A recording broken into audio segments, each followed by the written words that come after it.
மரவள்ளி கிழங்கு மூலிகை வடை எப்படி சொல்றதுன்னு பார்க்கலாம். ஒரு மரவள்ளி கிழங்கு 1 கிலோ நான் எடுத்துருக்கிறேன். இதை இப்படி பீட்ரூட் சீவுறதுல நம்ம சீவிக்கணுங்க. சீவிட்டு இந்த தண்ணி இருக்கும் இதை நம்ம இப்படி பிழிஞ்சு எடுத்துக்கணுங்க. கசப்பு தன்மையெல்லாம் வெளியேறிடும்.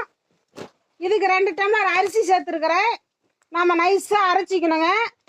அரைச்சிட்டு மரவள்ளி கிழங்கும் இதோட சேர்த்து அரைச்சிக்கணும். இதுக்கு தேவையானது கறிவேப்பிலை, வரமிளகாய் 4, பச்சை மிளகாய் 4, பட்டை சோம்பு இதெல்லாம் சேர்த்து நல்லா ஆட்டிக்கணும்.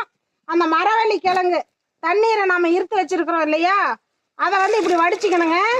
வடிச்சிட்டா அந்த கசப்பு தன்மை போயிடும். அந்த மரவள்ளி பவுட்ரு இப்படி நின்றுக்குங்க. இதை நாம் இதோட அதையும் சேர்த்து ஆட்டிக்கணுங்க. மூலிகை கிழங்கு வடைக்கு மல்லித்தலை,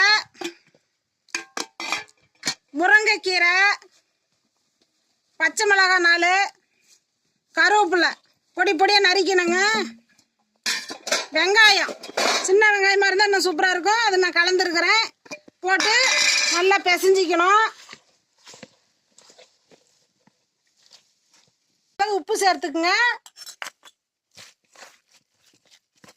வடையாகவும் போட்டுக்கலாங்க, பக்கோடா மாதிரியும் செஞ்சுக்கலாம்.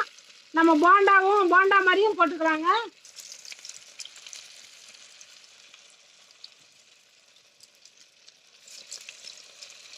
மரவள்ளி மூலிகை வடை இந்த கலர் வந்ததே நம்ம எடுத்துடலாங்க. மரவள்ளி மூலிகை வடை தயாராயிருச்சு.